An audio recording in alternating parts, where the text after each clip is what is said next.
Hey everybody, it's Jason Blaha here, and now that I got your attention with the title talking about pre-workout addiction, I'm going to get in my place of zen, relax, and talk to you guys about this.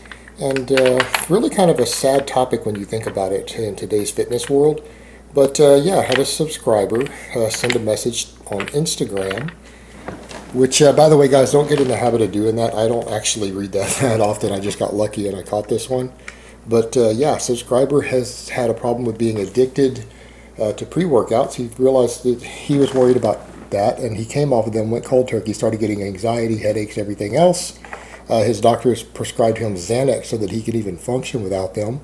So yeah, he's in a pretty bad situation. And you know, this isn't the first time I've heard stories like this. This isn't even the first time I've heard about doctors having to give Xanax for pre-workout addiction. For guys who get addicted to them, then they have anxiety when they don't have them. So let's talk about that for a minute. Yeah, this is one of the biggest hustles the supplement industry has pulled on people. And the scary part is people do this so they can get better gains, right? Get better workouts. And the truth of the matter is there's no evidence that pre-workouts actually help improve your gains. And I'm going to cover that here because people are going to go, wait a minute, I don't understand. That doesn't make sense because I get better workouts on them. I get better pumps. I'm more driven, more intense. My workouts are better. I'm a little bit stronger.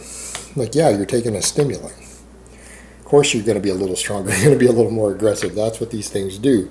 But here's the thing. We don't have evidence that stimulants increase gains. Just because they let you lift heavier doesn't mean that it helps your progressive overload over the course of weeks or months. And here's what I mean. Take the work of Matt Perryman, for example, who is currently working on his PhD in exercise science. Wrote a book called Squat Every Day. Interesting read, by the way. And one of the things that he's noted in his research is that when you get really psychologically aroused, it slows down your recovery. Meaning it seems to cause an increase in overtraining. You overtrain more quickly. You recover more slowly the more psychologically aroused you become. Meaning he talks about, yeah, you can come in and hit a max every day on the squat as long as you don't get too psyched up. And he recommends not even listening to like the hardest music, not jamming to your Slayer and everything else, no matter how much you like doing it, because it's about maintaining calm, focused training maxes. And if you do that, you can hit maxes every single day for months without burning out and while continuing to get stronger. Interesting concept, and that can be applied to a lot of other forms of training, not just max training, not coming in and hitting maxes every day. It can be applied to any of your styles of training. So don't think that what he's saying is exclusive to that, but that's his observation, that psychological arousal impedes recovery, and it leads to faster overtraining. So what does that mean? Well, isn't that what pre-workouts do? Is that what stimulants do? They cause psychological arousal. Well, it's also universally accepted that higher frequency training for drug-free lifters generally trumps individual volume and workload in the individual workout, does it not? Anyone disagree there? I mean, feel free to disagree, but I don't think you're going to find that the data out there supports you, but that's okay. We know that natural lifters, drug-free lifters, generally do better the more frequently they can get away with training a lift and exercise a body part or their whole body. Well, pre-workouts psychologically arouse you quite a bit, tremendously. They cause a slowdown in recovery of your nervous system and even your peripheral nervous system. So even if they let you lift 5 more pounds, 10 more pounds, do 1 or 2 more reps, and that's when you first start using them. We're not talking about after you become addicted, but in general, they might let you get a little more workload in that one workout, but if your frequency is reduced, if it takes you an extra day or two for your peripheral nervous system to recover, a day or two before you could deadlift or squat or do your push press or any big movement that's going to put the most meat on you, if it inhibits how frequently you can do that, then it's going to reduce your gains potentially. Something to consider. And I'm not talking about people who aren't trying to achieve maximum gains. I know I've said in the past that there's a big difference between trying to achieve maximum gains versus coasting and only getting 80 or 90% of your possible gains, and maybe even backing down a little bit to do that and not get hurt and not be fatigued and to just keep making steady progress without burning yourself out or injuring yourself. But anyone who's taking a pre-workout is clearly trying to get maximum gains. Otherwise, they wouldn't be spending money on a stimulant to get themselves to train harder, right? So I'm going to assume they're trying to get maximum gains. But again, if they are recovering more slowly, how can they possibly get maximum gains? They can't. Only way that's going to work is if they're using a heavy enough dose of drugs, of anabolics and things, to allow them to train less frequently while getting maximum gains, in which case it might not matter. It might actually be a benefit. But you know what? We don't have studies either way showing if pre-workouts over the long term actually put any more muscle or strength on you. We don't have any data confirming that they do. Hypothetical at best. Yet people are spending money on it. And a lot of people are spending, what, $30, $40 a month, $50 a month on a pre-workout? That comes up to what?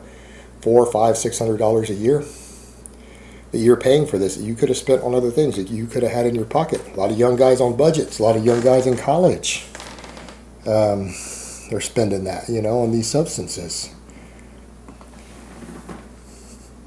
that they don't have to spend. And the thing is, that's the thing that sucks ultimately, is that people need to realize that these pre-workouts are addictive. And this young man is an example of one of those. People get addicted to them both psychologically and physically, because once you become dependent upon all these stimulants you're taking, you now need them to get a good workout. You now need them to not get headaches, to not have anxiety, because you're now addicted to them. And the whole idea of these supplement companies, this is one of the worst scams they've ever pulled, are these pre-workouts, because they get guys addicted to taking stimulants to train. And before long, you feel like if you don't take them, when you first start taking them, well, you're not getting the most out of your workouts. You could be training harder with these, so you're shortchanging yourself gains, not even considering the other point I made about the slower recovery.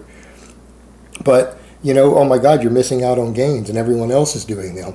Then you start taking them and then you become addicted. Then when you quit trying to take one, you miss one for one workout after you've been doing them a couple of weeks, your strength is down a little bit. Then you're scared to not take them. You do it for months on end, and then you become addicted. Then you need them to have a good workout. And then when you come off, what happens? You get headaches, anxiety, you can't train, your training motivation plummets, your strength plummets. Now they have you. You are fully addicted to the pre-workouts that these people are charging ridiculous amounts of money for, that don't even necessarily help your gains, no evidence whatsoever that they help you. But now you have to have them not only to have a good workout, but you have to have them to function. You have to have them to not have headaches, to not have anxiety. Then these companies have you by the balls. But you don't see anyone else out there, no one on YouTube hardly, maybe a few people, are talking about this. Instead, everybody on YouTube is pushing these things. Some YouTube channels are making their own. You got a question. Do these people have your best interest in mind? When they're not only promoting these pre-workouts, which we now know can be addictive, and we don't have any proof that they help your gains. So not only do these other YouTubers and other people out there promote them, some of these guys now have their own. And again, I ask the question, do these people have your best interest in mind? A lot of people out there still continue to watch these people who are promoting expensive, addictive substances with no proof whatsoever that they even help you make progress. I mean, that's scary when you think about it, that people are coming, the young men and young women are going to for advice or promoting these. And then the supplement companies are even worse for selling them, but they've always had bad ethics. I mean, that's nothing new there. No reasonable person would ever trust anything that comes out of a supplement company rep's mouth. They're in the business of ripping people off. It's what they do. So, nothing new there. But yeah, it really sucks, because I feel like this is one of the things that the industry has really pushed on people. YouTubers have made popular, and it's ultimately hurting people, because at the end of the day, you have young men like the one that sent me this message who are becoming addicted to the point to where they need an anti-anxiety med after they come off. They can't train, they can't function, because they're now addicted to these pre-workouts. And yet these companies still continue to sell them without repercussions, without consequences. And I mean, look at how some of these companies have been caught spiking them with meth analogs and things. You've got to consider that people have failed drug tests as a result of pre-workouts. They failed drug tests as a result of pre-workouts. You could lose your job because of this over-the-counter product that has been hyped and promoted by all these people. And where are the consequences? These supplement companies continue to push them. YouTubers continue to push these things in spite of the fact that they're Again, no evidence that they work.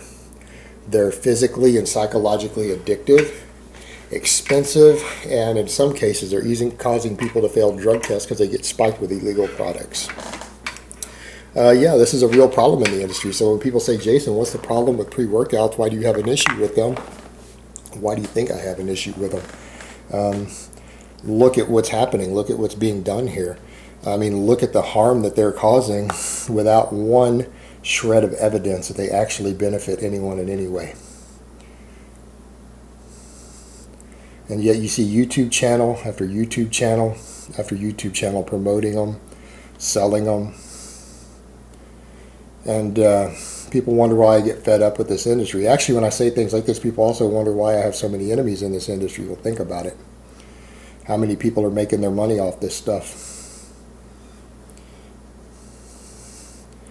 But my advice to all of you out there, again, if you hear the story of this young man and find others and look around and find out that there are other men that have to take anti-anxiety meds, have to be prescribed things, and have all sorts of problems after becoming addicted to pre-workouts, you might want to reconsider if you really need to be continuing to take these things. Because truth be told, all things considered, I think that they probably don't even help your gains. Again, based upon my view and my understanding of the workload and adaptation curve, they probably don't even help you get bigger or stronger. All they offer are negatives to your pocketbook, to your health, and to your future gains once you become addicted. So my advice to anyone out there using pre-workouts, again, my honest advice, this is really my honestly held opinion. I think you would be better off if you took them and dumped them down the toilet and never bought one again. So that you don't end up like this unfortunate young man. Alright guys, but that's really all I have to say on that today. I hope it's been informative, and I will talk to you guys next time.